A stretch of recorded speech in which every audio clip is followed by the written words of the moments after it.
Hi, welcome to Avi's Kosher Kitchen. It is me, your wine-drinking chef, Avi. And speaking of wine drinking, let's get to it. Baruch atah Adonai Eloheinu melech haolam borei pri hagefen. Wonderful. It's a nice Casa de Cielo, my happy wine from kosherwine.com. Drinking a Cabernet Sauvignon, or as my one of my sons says, a Cabernet Sauvignon. Anyhow, really good wine. Check them out. Very affordable price tag on that too. We are making lachmagine. It is a wonderful Middle Eastern Sephardic recipe.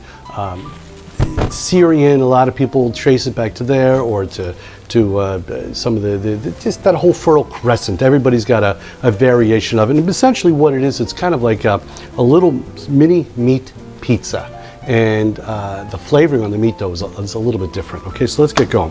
I've got here about a pound or so of nice, beautiful ground beef. This is, of course, courtesy of our friends over at Cold Foods. You know how they raise their beef.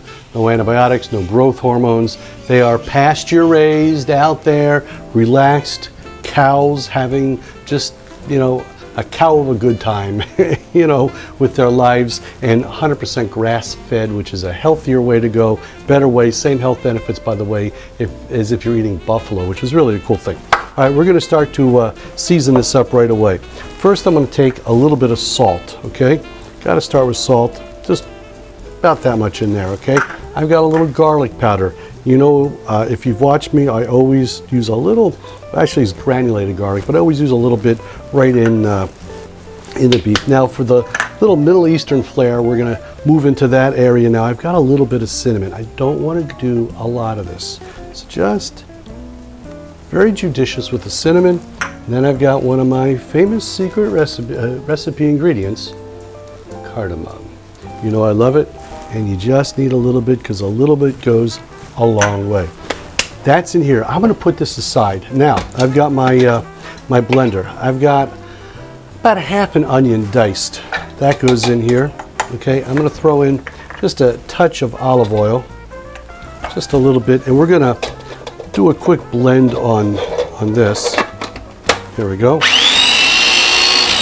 Just to chop it finer. I want to get a really fine chop on this. That's enough. Now, I've got two interesting things here. I've got a little tamarind. Now, tamarind, of course, is from these seed pods of the tamarind tree, and it's really a very tart but sweet, sweet tart. That's a good name for a candy. Anyway, it's a very sweet and tart fruit. Now, you got to be careful when you buy this. A lot of times it comes with seeds. If the seeds are in there, you got to kind of feel around and try to take them out. You don't want to really get the seeds in there. It's a very dense, and we're going to just put not a lot. A little bit goes a long way. That comes in here. Okay, now I've got here some dates. Okay, this is some like a date paste, and again about the same amount. This is actually a little bit too much. Also with the date paste, obviously the seeds in the date paste are removed because they're big seeds, but sometimes there's a little bit of the hard skin in there or something like that. So you want to, again, feel around. We're going to just kind of put this in here. Now this is providing some nice sweetness to our recipe. I'm so tempted to just lick my thumb here, but then you guys will all be going, oh, he's licking his fingers and cooking. It's really sweet. What we're going to do here is now add a little bit of what I call my conductor. This is a little bit of my bourbon barbecue sauce. You want the recipe, it's online. Find my bourbon pulled brisket recipe, and it tells you exactly how to make this really delicious recipe in there. And I'm going to put, get in there, quarter of a cup, something like that. Now, with this, if you don't have my bourbon barbecue sauce and you're not going to make it like that, you could use ketchup. You could use a little tomato sauce, something like that, okay? Just something going to add a little bit of flavor. And now we're going to blend it.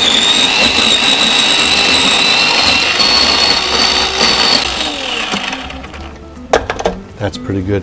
Now what we're going to do is take one of these nice little spatulas and right into the meat. Right into the meat. Oh, you know, if smells could talk, this one would be shouting. It's so good. Shouting good stuff. And now it's just, put this right in, and it's just thin enough to be able to be spread out into our meat, and thick enough to really do some serious business. Now, when we cook this, the sugars are gonna just caramelize together and really give us something nice. So now, what we're gonna do, using my hands, use your hands when you're gonna do this, okay? But nice and gentle. So we're just getting all these flavors in here, and I can smell how good this is gonna be when we're done. Okay, so now, here's the key to this. We want this paste to kind of really infuse itself into the meat. So we're gonna just take this, cover it for about an hour or two in the refrigerator, and then we're gonna come out and we're gonna cook it on our I don't know what you call these, the lachmangine patties, the beef, the masa, the dough, and it's gonna be absolutely delicious. So be right back. Okay, so it's been a couple of hours, and the meat has just had a chance to let all the flavors intermesh and intertwine with each other. I'm gonna take the cling wrap off of this, and if I don't spill my wine, I gotta tell you, it smells really good. All right, now for the lachmagine, I have some dough here. Now this is a homemade dough. Now you could go buy a store-bought dough that they make for like the sambusak or something, things like that, that frozen dough. Fine, nothing wrong with it. A lot of great restaurants are gonna buy, well, prepackaged dough, you know, that happens. But you could also make your own, real simple to do. This is our Turkish bureka dough or masa. It is very simple. 5 cups of flour, 1 cup of water, 1 cup of oil, about a half a teaspoon of sugar, about a half a teaspoon of salt. You take the water, the salt, and the oil, get it to a boil, let it cool down to a lukewarm, put it in with the flour, and then just let it blend. That's it. If you want to add a little infusion in there with some herbs or something, you can, and it really kicks it up. At any rate, I've got 2 versions of the masa, the dough down here, okay? One, I'm going to show you both. Just take about a, this is about a golf ball, a little bit bigger than a golf ball size, okay? And I just sort of press it out by hand. Now you can roll this out with a rolling pin. You can roll it out with a wine bottle, you know, and just do one of these deals with it, and that's fine. It's actually nice. What I like is the rustic feel of the hand rolled. It's not a perfect circle or anything else like that. You can see this one is a little bit more rustic. This is somewhat rustic. This one is a little bit more professional, and I'll show you how we did that really quick. You could probably guess. You've watched any kind of cooking shows, you know how it is. We're just going to roll this out here, once in one direction, once in another. By the way, double duty, holding great wine and, and rolling things out. I just take a glass. This is a drinking glass. Just take it right on top, give it a little spin like this.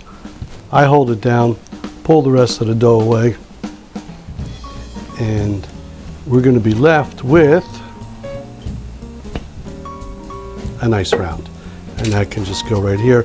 And for my opinion, I prefer the rustic. I just think it shows a little bit more personality. You can just take this extra dough that we got here, and we'll well, what the heck, let's roll it out real quick. Okay, now I've got my oven preheated 400 degrees. I've got this all on a piece of parchment paper. What we want to do is we want to take the meat, okay, just take a little bit, you don't need a lot. It's going to go right in here, and you want to kind of press it in so that it sort of becomes part of the dough itself. And that's it, just a little bit, and you're going to make a bunch of these. Now you could also, by the way, and they actually do this in a lot of places, you could roll this dough out into like a big pizza dough, or you can roll it out into a big log and do it like that and bake the whole thing at once and then cut them up like you would a pizza or a babka or something like that, you know, and to just kind of serve it. At any rate, this goes into a 400-degree oven, probably about 15-20 minutes until just check on it. Once the dough gets kind of brown and make sure the meat obviously is cooked, you're going to be good to go. So I'm going to put it in the oven, and as soon as it's done, I'll be back, which will be like that. All right, all right, all right. Here we are. They are done, okay? Now, what I like to do is plate them a little bit different now. I'm going to take one of these rustic ones and one of these sort of prepared ones, and I'll take two prepared ones. They kind of looks like a little character that we may be familiar with. Huh? 2 ears and a... Anyway, we'll put this aside. They were in there about 15-20 minutes. Okay, and now what I'm going to do is I like to put a little tahini right on top. You don't have to. This is just my thing. Just a little dollop. That's all. Okay, and then just to kick it up, I'm going to take. It's not an orange. This is mango. Let's take a little piece of mango right on top like so. This gives you a nice, really sweet, these are great Hayden mangoes that are down here in Florida. Beautiful. And just the bigger piece, we'll put a couple of extra pieces of mango right on top. That's nice. And then I like to serve it just like this with a couple of little lemon wedges just right on the side. I like to squeeze a little lemon right on top, and I'm going to tell you, that is really, really, really good when we do that. Really good eating. And that's it, lachmangine, all from scratch. Very nice Sephardic Middle Eastern dish. This is a great dish, by the way, for a tapas, something like that. You can load more meat on there if you want to. Just make sure that your dough gets nice and crispy. Keep your eyes on it so it doesn't burn, okay? And that's it. So listen, until next time, I'm looking forward to see you then. I'll have something else. I have no idea what it'll be cooking, but it'll be, well, something other than lachmagine, I'll tell you that. At any rate, want to thank, of course, our friends over at kosherwine.com for this great Casa del Cielo wine, the Cabernet Sauvignon, or as my son says, the Cabernet Sauvignon. Okay, and of course, our friends over at Cold Foods for this great ground beef, 100% grass-fed, pasture-raised, no antibiotics, no growth hormones, and they just went out there and lived their life waiting to become lachmagine. All right, till next time, l'chaim.